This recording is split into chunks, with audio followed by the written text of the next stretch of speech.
Good morning students, स्वागत है आप सभी का हमारे चैनल स्टडी विद अभिमान में। तो आज मैं आपके लिए यूपी बोर्ड एग्ज़ाम 2021 के लिए क्लास 10th के लिए इंग्लिश की क्लास लेकर आई हूँ। तो अगर अभी तक आपने हमारे चैनल स्टडी विद अभिमान को सब्सक्राइब नहीं किया है तो चैनल को सब्सक्राइब कर लीजिए और बेल आइकन पर क्लिक कर लीजिए ताकि जो भी वीडियो हम अपलोड करें उसका नोटिफिकेशन आप सभी को मिल सके। तो चलिए फिर आज के इस वीडियो को स्टार्ट करते हैं।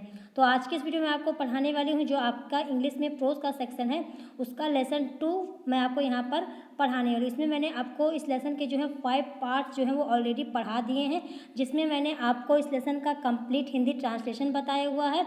इसके अलावा इस लेसन के जितने भी इंपॉर्टेंट पैसेज हैं और उनसे रिलेटेड जो भी इंपॉर्टेंट क्वेश्चन आंसर आपके एग्जाम में पूछे जाते हैं वो मैंने आपको यहाँ पर करा दिए हैं। तो आज की इस वीडियो में आपको पढ़ाने वाली हूँ आपका जो इस लेसन का इम्पॉर्टेंट शॉर्ट आंसर है वो मैं आपको यहाँ पर कराऊंगी और ये आपका जो है वो इसका जो है पार्ट 6 है इस लेसन का।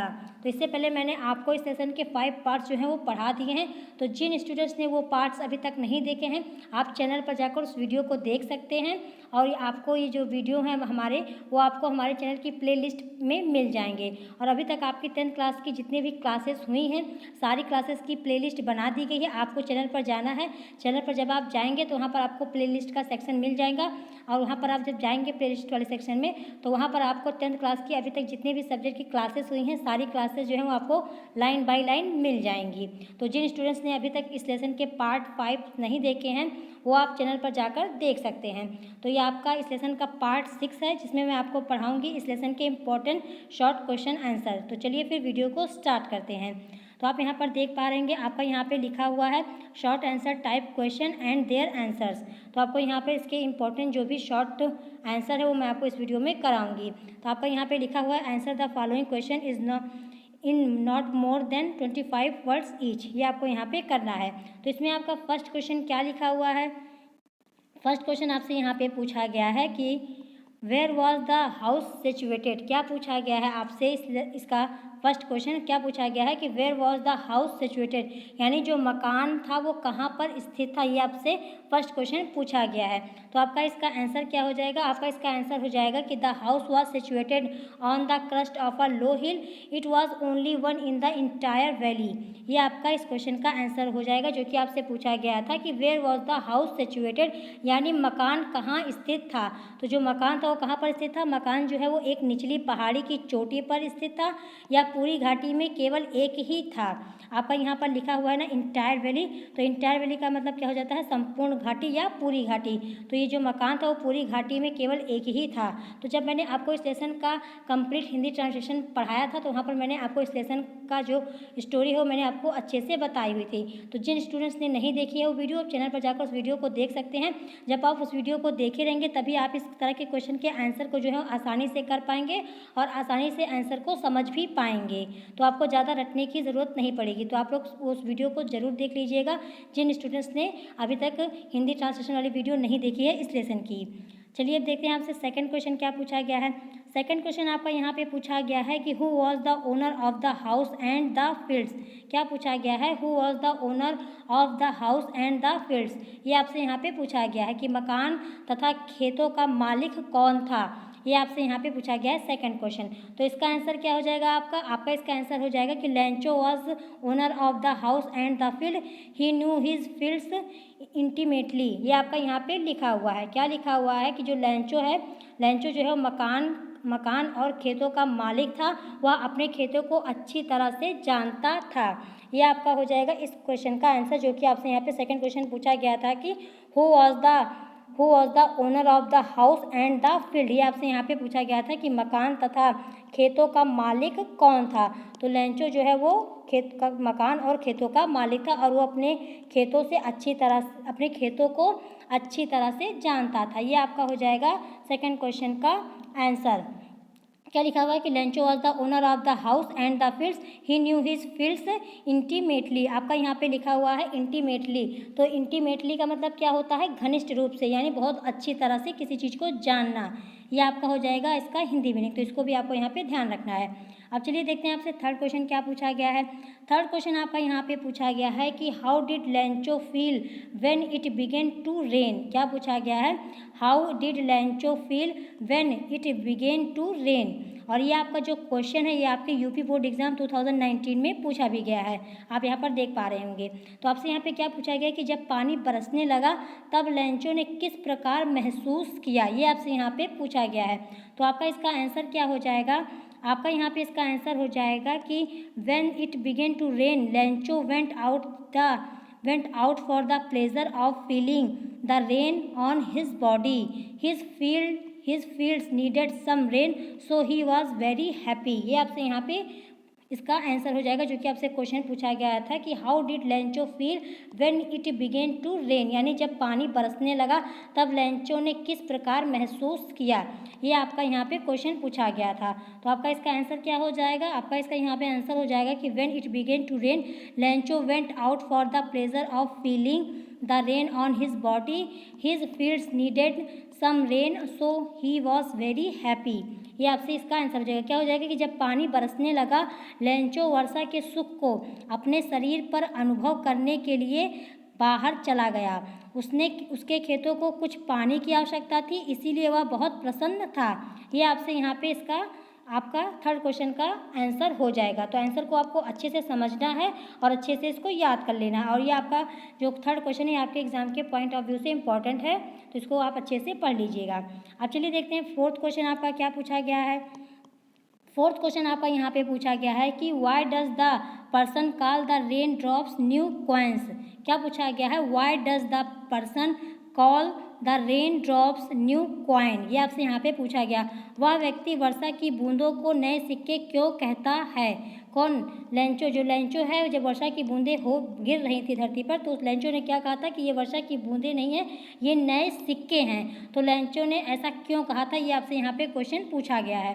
तो आपका इसका आंसर क्या हो जाएगा, आपका इसका आंसर हो जाएगा कि लैंचो calls the rain drops falling from the sky new coin. His fields of ripe corn needed a downpour or a shower. Raindrops would enrich the harvest. So it was his inner feeling that the raindrops were new coins. ये आपका इसका answer हो जाएगा, जो कि आपसे question number 4 पूछा गया था। क्या पूछा गया था कि why does the person call the raindrops new coin, यानी जो व्यक्ति था वो वर्षा की बूंदों को नए सिक्के क्यों कहता है। क्यों कहता है, क्योंकि लैंचो जो है, लैंचो आकाश से गिरती हुई पानी की बूंदों को नए सिक्के कहता है। क्यों, उसके पके हुए अनाज वाले खेतों को हल्की बारिश अथवा बौछार की आवश्यकता थी। पानी की बूंदों से फसल अच्छी हो जाती, इसीलिए यह उसकी आंतरिक भावना थी कि उसने पानी की बूंदों को नए सिक्के कहा था। ये आपका इसका आंसर हो जाएगा क्वेश्चन नंबर 4 का। अब चलिए देखते हैं क्वेश्चन नंबर 5 आपसे क्या पूछा गया है। क्वेश्चन नंबर 5 आपसे यहाँ पे पूछा गया है कि how long did the hail rain. क्या पूछा गया है, how long did the hail rain, ये आपसे पूछा गया, यानी ओलावृष्टि कितने देर में हुई, ये आपसे पूछा गया है क्वेश्चन नंबर 5। तो इसका आंसर क्या हो जाएगा आपका इसका आंसर हो जाएगा कि the hail rain for an hour on the house, the garden, the hill side, the cornfield, on the whole valley. The field was white as if covered with salt, not even a leaf remained on the tree due to the hail rain. ये आपसे यहाँ पे इसका answer हो जाएगा। क्या पूछा गया था आपसे कि how long did the rain, how long did the hail rain, ये आपसे क्वेश्चन पूछा गया था कि जो ओलावृष्टि थी, यानी जो ओले गिरने लगे थे वो कितनी देर में गिरने लगे थे, ये आपसे यहाँ पे पूछा गया। तो आपका इसका आंसर क्या हो जाएगा कि ओलावृष्टि जो है वो 1 घंटे तक मकान, बगीचे, पहाड़ी की ढलान, अनाज के खेत तथा संपूर्ण घाटी पर हुई। खेत सफ़ेद हो गए थे जैसे कि नमक से ढक गया हो।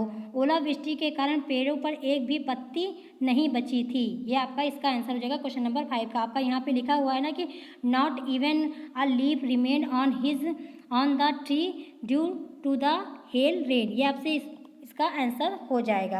अब चलिए देखते हैं क्वेश्चन नंबर 6 आपसे क्या पूछा गया है। क्वेश्चन नंबर 6 आपका यहाँ पे पूछा गया है कि what damage did the hailstorm do. क्या पूछा गया है आपसे पूछा गया है कि what damage did the hailstorm do, यानी ओलावृष्टि से क्या नुकसान हुआ, ये आपसे यहाँ पे पूछा गया है। तो आपका इसका आंसर क्या हो जाएगा, आपका यहाँ पे इसका आंसर हो जाएगा कि the hail storm damaged completely the crops in Lencho's field, not a single leaf remained on the tree, the flowers too had fallen from the plants, now everything was finished and loosed. ये आपका इसका answer हो जाएगा question number 6 का, कि क्या पूछा गया था कि जो ओलावृष्टि हुई थी यानी जो हेल स्टॉर्म हुआ था उससे क्या नुकसान हुआ था। तो उससे क्या नुकसान हुआ था कि जो ओलावृष्टि गिरी थी उसके कारण जो है लेंचों के खेत की फसलों को पूरी तरह जो है वो नष्ट कर दिया था, और पेड़ों पर एक भी पत्ती नहीं बची थी, पौधों से फूल भी गिर गए थे, अब हर वस्तु समाप्त तथा नष्ट हो चुकी थी। आपका यहाँ पे लिखा हुआ है कि now everything was finished and loosed. ये आपका इसका आंसर हो जाएगा क्वेश्चन नंबर 6 का। तो आपको इसको अच्छे से पढ़ लेना है। चलिए अब देखते हैं क्वेश्चन नंबर 7 क्या पूछा गया है। क्वेश्चन नंबर 7 आपसे यहाँ पे पूछा गया है कि what did Lencho write to God. क्या पूछा गया है, what did Lencho write to God. और ये क्वेश्चन आपके यूपी बोर्ड एग्जाम 2015 में पूछा भी गया है। तो आपका क्या पूछा गया कि लेंचो ने भगवान को क्या लिखा, ये आपसे यहाँ पे पूछा गया है। तो आपका इसका आंसर क्या हो जाएगा, आपका यहाँ पे इसका आंसर हो जाएगा कि Lencho wrote to God, if you do not help me my family and I will go hungry this year. I need 100 pesos in order to sow my field again and to live until the crop comes. ये आपका यहाँ पे इसका answer हो जाएगा, जो कि question number 7 आपसे पूछा गया था कि what did Lencho write to God. Lencho ने भगवान को क्या लिखा था। तो लेंचो ने भगवान को लिखा था कि यदि आपने मेरी सहायता नहीं की तो इस वर्ष मैं और मेरी फैमिली जो है भूखे रहेंगे। मुझे अपने खेतों में पुनः बीज बोने तथा फसल के आने तक जीवित रहने के लिए 100 पीसोस की आवश्यकता है। यह लेंचो ने जो है भगवान को लिखा था। तो ये आपका हो गया क्वेश्चन नंबर 7 का आंसर। अब चलिए देखते हैं क्वेश्चन नंबर 8 आपसे क्या पूछा गया है। क्वेश्चन नंबर 8 आपसे यहाँ पे पूछा गया है कि why did the post master laugh at Lencho's letter. क्या पूछा गया है कि why did the post master laugh at Lencho's letter, यानी लेंचो के पत्र पर डाकपाल क्यों हंसा। ये आपसे यहाँ पे पूछा गया है क्वेश्चन नंबर 8। तो आपका इसका आंसर क्या हो जाएगा, आपका यहाँ पे इसका आंसर हो जाएगा कि the post master was kind generous and fun loving, on reading Lencho's letter he laughed heartily because it was written to God. At last he decided to reply to the letter mainly to shake लेंचोस faith in God. ये आपका हो गया question number 8 का answer. आपसे क्या पूछा गया था कि लेंचो के पत्र पर डाकपाल क्यों हंसे, ये आपसे यहाँ पे पूछा गया। तो आपका इसका आंसर क्या हो जाएगा कि डाकपाल जो है बहुत दयालु, उदार तथा हंसमुख था। लेंचो के पत्र को पढ़कर वह खूब हंसा क्योंकि पत्र भगवान को लिखा गया था। अंत में उसने भगवान में केवल लेंचो का विश्वास दिलाने के लिए पत्र का उत्तर देने का निश्चय किया। तो जब मैंने आपको इसका कंप्लीट हिंदी ट्रांसलेशन बताया था तो वहाँ पर मैंने आपको ये स्टोरी समझाई थी कि जो लेंचो हैं जब उनकी फसल जो है ख़राब हो जाती है, पूरी तरह से डिस्ट्रॉय हो जाती है, तो भगवान को एक पत्र लिखते हैं। और पत्र में क्या लिखते हैं कि भगवान अगर आप मेरी हेल्प नहीं करेंगे तो मैं और मेरी फैमिली जो है वो साल भर भूखे रहेंगे, इसलिए आपको मेरी हेल्प करनी पड़ी होगी। इसके लिए आपको मुझे 100 पेसोस भेजने पड़ेंगे। तो जब ये लेटर पढ़ा था डाकपाल ने तो बहुत हंसे थे, लेकिन जब उन्होंने देखा कि लेंचो का जो भगवान पर इतना ज़्यादा विश्वास है तो उसने क्या निश्चय किया कि उसका विश्वास ना भगवान से हटने पाए, विश्वास उसका डिगाने के लिए जो डाकपाल थे उन्होंने उस पत्र का उत्तर देने का निश्चय किया था। तो ये मैंने आपको बताया था। तो ये आपका हो गया क्वेश्चन नंबर 8 का आंसर। अब चलिए देखते हैं क्वेश्चन नंबर 9 आपसे क्या पूछा गया है। क्वेश्चन नंबर 9 आपका यहाँ पे पूछा गया है कि Lencho had only one hope, what was it. ये आपका पूछा गया, क्या पूछा गया, Lencho had only one hope, what was it. ये आपसे यहाँ पे पूछा गया है, यानी लेंचो को केवल एक आशा थी, वो क्या थी। ये आपसे यहाँ पे क्वेश्चन पूछा गया। आपका यहाँ पे लिखा हुआ है one hope, Lencho had only one, क्या लिखा हुआ है आपका यहाँ पे लिखा हुआ है वन होप, यानी होप मतलब क्या होता है आपका, होप का मतलब होता है आपका आशा करना। तो ये आपका यही क्वेश्चन यहाँ पे पूछा गया है कि लेंचो को केवल एक आशा थी, वो क्या थी, आपको यहाँ पर बताना है। तो इसका आंसर क्या हो जाएगा आपका इसका आंसर हो जाएगा कि Lencho had only one hope, it was the help from God, so he wrote a letter to God for help. यानी लेंचो को केवल एक ही आशा थी, वह ईश्वर से सहायता प्राप्त होने की, इसीलिए उसने सहायता के लिए जो है भगवान को एक पत्र लिखा था। किसने, लेंचो ने। यह आपका होगा क्वेश्चन नंबर 9 का आंसर। अब चलिए देखते हैं क्वेश्चन नंबर 10 आपसे क्या पूछा गया है। क्वेश्चन नंबर 10 आपका यहाँ पे पूछा गया है कि how much money did Lencho need and how much did he gate.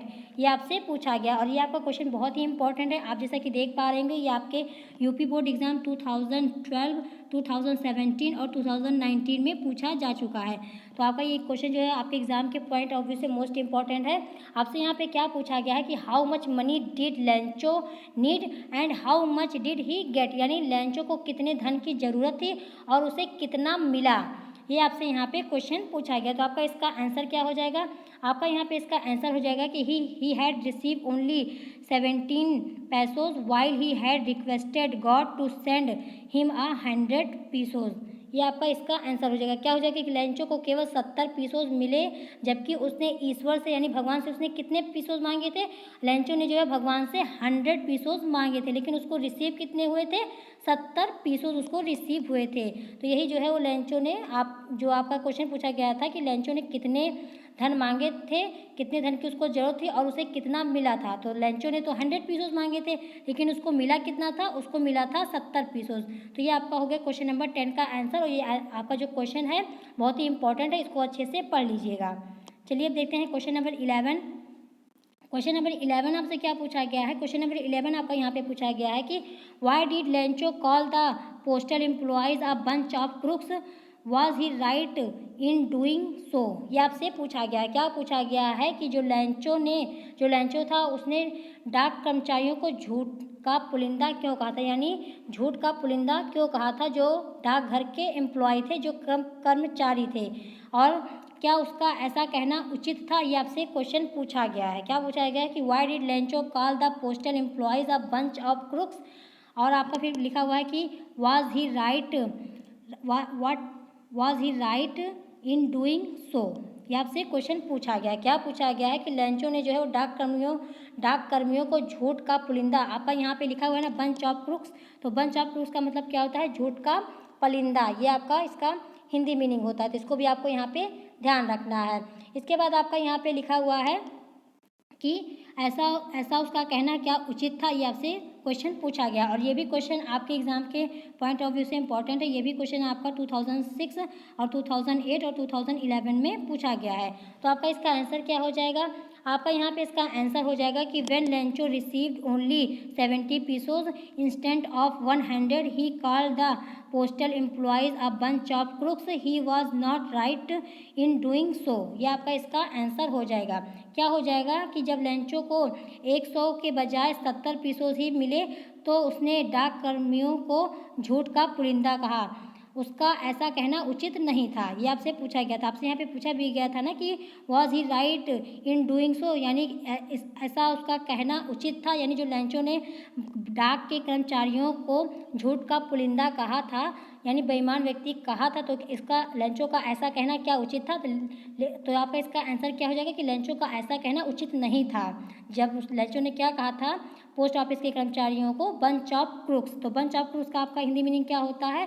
बेईमान व्यक्तियों का समूह। ये आपका यहाँ पे इसका हिंदी मीनिंग हो जाएगा। आपका यहाँ पे लिखा हुआ है ना झूठ का पुलिंदा, यानी क्या हो जाएगा कि जो मतलब बेईमान लोग हो या झूठ बोलते हों। तो लेंचो का ऐसा कहना पोस्ट ऑफिस के कर्मचारियों को ये उचित नहीं था। तो ये आपका यहाँ पे इसका आंसर हो जाएगा क्वेश्चन नंबर 11 का। अब चलिए देखते हैं क्वेश्चन नंबर आपका 12 क्या है। क्वेश्चन नंबर 12 आपसे यहाँ पे पूछा गया है कि why was Lencho annoyed with the postal employees. क्या पूछा गया आपसे? Why was Lencho annoyed with the postal employees, ये आपका यहाँ पे पूछा गया है। और ये भी क्वेश्चन आपका यूपी बोर्ड एग्जाम 2010 में पूछा जा चुका है। तो आपका क्या पूछा गया क्वेश्चन कि डाक कर्मचारियों से लेंचो नाराज़ क्यों हो गया? आपका यहाँ पे लिखा हुआ एनॉयड ना, तो एनॉयड की हिंदी मीनिंग होती है नाराज़ होना।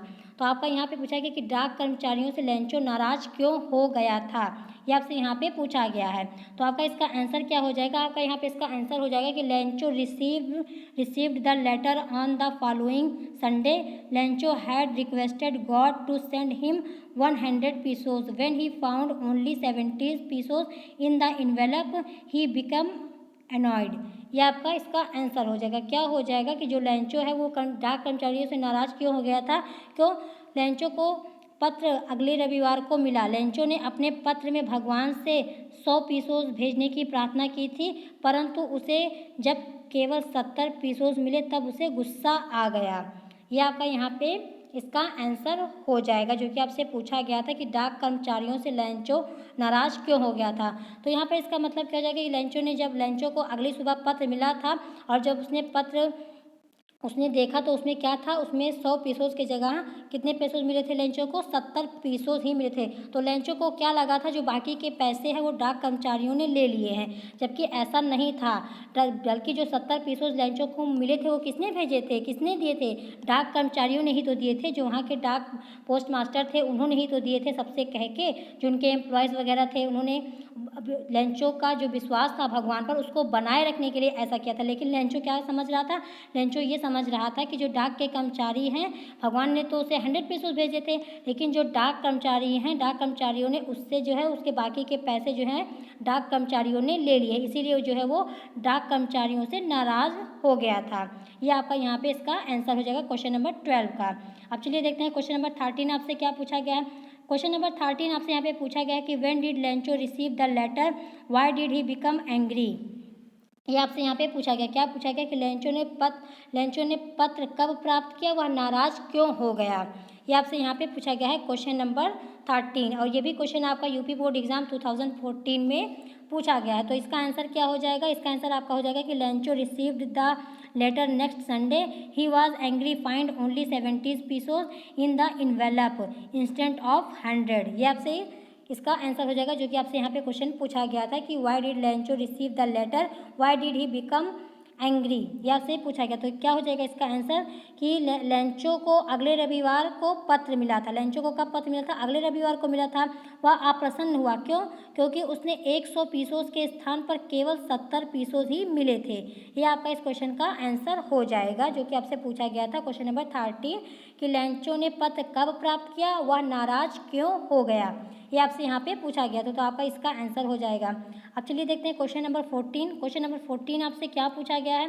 क्वेश्चन नंबर 14 आपसे पूछा गया है कि who was Lencho, what were his main problem. ये आपसे पूछा गया है, क्या पूछा गया है कि हु वाज लेंचो, यानी लेंचो कौन था, और what were his main problems, यानी उसकी मुख्य समस्याएं क्या थीं। और ये क्वेश्चन आपके एग्जाम के पॉइंट ऑफ व्यू से बहुत ही इंपॉर्टेंट है, इसको आप अच्छे से पढ़ लीजिएगा और अच्छे से याद कर लीजिएगा। और ये आपका जो क्वेश्चन है आपके यूपी बोर्ड एग्जाम 2014 और 2016 में पूछा भी गया है।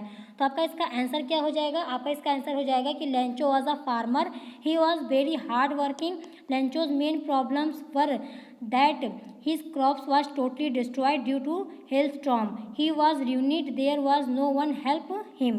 ये आपका इसका आंसर हो जाएगा। आपसे तो यहाँ पे पूछा गया था कि लेंचो कौन था और उसकी मेन प्रॉब्लम क्या थी, ये आपसे यहाँ पे पूछा गया था। तो इस आपका क्या हो जाएगा, लेंचो कौन था, लेंचो जो है वो एक किसान था। Lencho was a farmer, he was very hard working, Lencho's main problem were that his crops was totally destroy due to hailstorm, he was unit, there was no one help him. यानी Lencho जो है किसान था और वो बहुत ही परिश्रमी था। लेंचो का जो मेन प्रॉब्लम थी क्या थी, ओले गिरने की वजह से उसकी जो फसल थी पूरी तरह से नष्ट हो चुकी थी और वो पूरी तरह से बर्बाद हो गया था, तो उसकी मदद करने वाला कोई नहीं था। ये आपका इसका आंसर हो जाएगा क्वेश्चन नंबर 14 का, जो कि आपसे पूछा गया था कि who was Lencho, what were his main problem, यानी लेंचो कौन था और उसकी मेन प्रॉब्लम क्या थी। तो लेंचो जो है किसान था, किसान होने के साथ साथ वो एक बहुत ही परिश्रमी व्यक्ति था, लेकिन उसकी प्रॉब्लम क्या थी कि जो उसकी फसल है ओले गिरने की वजह से पूरी तरह से नष्ट हो गई थी और उसकी मदद करने वाला कोई भी नहीं था। ये उसकी मेन प्रॉब्लम थी। अब चलिए देखते हैं क्वेश्चन नंबर 15 आपसे क्या पूछा गया है। क्वेश्चन नंबर 15 आपसे पूछा गया है कि why did Lencho need help from God. क्या पूछा गया है, why did Lencho need help from God, यानी लेंचो ईश्वर से सहायता क्यों चाहता था। ये आपसे क्वेश्चन नंबर 15 पूछा गया है। और ये जो आपका क्वेश्चन नंबर 15 है ये आपका दूसरी तरीके से भी पूछा जा सकता है। कैसे, why did Lencho ask God for money. ये आपसे इस तरह से भी पूछा जा सकता है, किस तरह से कि लेंचो ने ईश्वर से धन के लिए क्यों कहा। आपसे या इस तरीके से पूछा जा सकता है कि लेंचो ईश्वर से सहायता क्यों चाहता था, या लेंचो ने ईश्वर से धन के लिए क्यों कहा। तो दोनों क्वेश्चन को आपको अच्छे से समझ लेना है, क्योंकि दोनों का आंसर आपका एक ही होगा। और जो आपका ये क्वेश्चन है आपके यूपी बोर्ड एग्जाम 2015 और 2019 में पूछा भी गया है। तो चलिए इसका आंसर देख लेते हैं। आपका इसका आंसर क्या हो जाएगा, आपका यहाँ पे इसका आंसर हो जाएगा कि Lencho crop was totally destroy due to hail storm, There was no one to help him. He believed that God would certainly him. Therefore, he wrote a letter to God and asked from 100 pesos. यह आपका इसका answer हो जाएगा। क्या हो जाएगा कि लैंचो की फसल जो है ओले पड़ने की वजह से पूरी तरह से बर्बाद हो गई थी। उसकी सहायता करने वाला कोई भी नहीं था। उसे विश्वास था कि भगवान जो है उसकी सहायता अवश्य करेंगे, अतः उसने भगवान को पत्र लिखा, 100 पेसोस उनसे मांगे। यह आपका हो जाएगा इसका क्वेश्चन नंबर 15 का आंसर। अब चलिए देखते हैं क्वेश्चन नंबर 16 आपसे क्या पूछा गया है। क्वेश्चन नंबर 16 आपका यहाँ पे पूछा गया है कि why did the postman go to his boss laughing heartily. क्या पूछा गया है कि जो डाकपाल था वो हंसते हुए अपने बॉस के पास क्यों गया। ये आपसे यहाँ पे पूछा गया और ये क्वेश्चन आपके यूपी बोर्ड एग्जाम 2016 में पूछा भी गया है। क्या पूछा गया है कि why did the postman go to his boss laughing heartily. ये आपसे यहाँ पे पूछा गया है। तो आपका इसका आंसर क्या हो जाएगा, आपका यहाँ पे इसका आंसर हो जाएगा कि the postman saw the letter addressed to God. He was surprised. He went to his boss laughing heartily. Throughout his career, he had never seen that address. ये आपसे इसका आंसर हो जाएगा जो कि आपसे क्वेश्चन नंबर 16 पूछा गया है। क्या हो जाएगा कि डाकिये ने ईश्वर को संबोधित पत्र देखा, उसे बहुत आश्चर्य हुआ, वह हंसते हुए बॉस के पास गया। उसने अपने सेवा काल में वह पता नहीं देखा था। तो जो वहाँ का पोस्टमैन था, जब उसने लेटर देखा कि ये लेटर जो है भगवान के नाम पर लिखा गया, यानी जो पत्र था लैंचो ने किसको लिखा था, भगवान को लिखा था ना। तो ऐसा पत्र देखकर जो पोस्टमैन था उसको बहुत ही आश्चर्य हुआ और वो हंसते हुए अपने बॉस के पास गया और उसने क्या कहा अपने बॉस से कि मैंने अपने पूरे कैरियर में, यानी जब से मैं ये काम कर रहा हूँ, ऐसा पता मैंने नहीं देखा। ये उसने कहा जो वहाँ का पोस्टमैन था, यानी जो वहाँ का डाकपाल था। तो ये आपसे यहाँ पे क्वेश्चन पूछा गया था कि डाकपाल हंसते हुए अपने बॉस के पास क्यों गया। Why did the postman go to his boss laughing heartily. ये आपसे यहाँ पे पूछा गया था। अब चलिए देखते हैं क्वेश्चन नंबर 17 आपसे क्या पूछा गया है। क्वेश्चन नंबर 17 आपका यहाँ पे लिखा हुआ है कि why did Lencho not want rest of the money to be send through the mail. क्या पूछा गया है कि लैंचो क्यों नहीं चाहता था कि शेष धन मेल से भेजा जाए।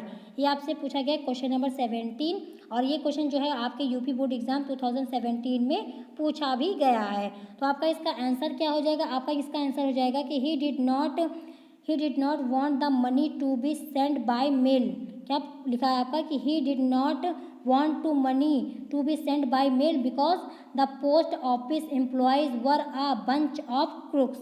ये आपका इसका आंसर हो जाएगा। क्या हो जाएगा कि वह नहीं चाहता था, कौन, लैंचो नहीं चाहता था कि धन जो है वो डाक द्वारा भेजा जाए। क्यों, क्योंकि डाकघर के कर्मचारी जो हैं धोखेबाज हैं। ऐसा किसका सोचना था, ऐसा लैंचो का सोचना था। जबकि जो डाकघर के कर्मचारी थे वो बिल्कुल भी ऐसे नहीं थे। उन्होंने जो पैसे भेजे थे जितना उनके पास था, क्योंकि लैंचो ने कितने पेसोस मांगे थे, लैंचो ने 100 पेसोस मांगे थे। लेकिन जो डाकघर के जो पोस्ट मास्टर थे और जो वहाँ का पोस्टमैन था, उन्होंने सब लोगों ने इकट्ठा कितने पैसे इकट्ठा कर पाए थे, वो लोग केवल 70 पीसेस जो हैं वो इकट्ठा कर पाए थे। तो जब लैंचो ने 100 मांगे थे लेकिन वो 70 ही दे पाए थे, तो लैंचो को क्या लगा कि भगवान ने तो मुझे पूरे पैसे भेजे थे, लेकिन जो यहाँ के डाकघर के कर्मचारी हैं उन्होंने मेरे पैसे ले लिए हैं। इसीलिए लैंचो जो चाहता था कि अगर जो बाकी के पैसे बचे हैं, लैंचो को 70 पैसे मिले थे, बाकी के जो 30 जो पेसोस बचे हैं, भगवान से वो क्या कह रहा था कि आप जो है पैसे भेजिएगा तो मेल द्वारा मत भेजिएगा, यानी जो जो पोस्ट ऑफिस है उसके द्वारा मत भेजिएगा। क्यों, क्योंकि जो डाकघर के कर्मचारी हैं वो बंच ऑफ क्रूक्स हैं, यानी डाकघर के जो कर्मचारी हैं वो धोखेबाज हैं। ऐसा लैंचो का सोचना था, लैंचो का मानना था। जबकि जो डाकघर के एम्प्लॉय थे वो बिल्कुल भी ऐसे नहीं थे। जब मैंने आपको इसका कंप्लीट हिंदी ट्रांसलेशन बताया था तो वहाँ पर मैंने आपको स्टोरी अच्छे से समझाई थी। अब चलिए देखते हैं क्वेश्चन नंबर 18 आपसे क्या पूछा गया है।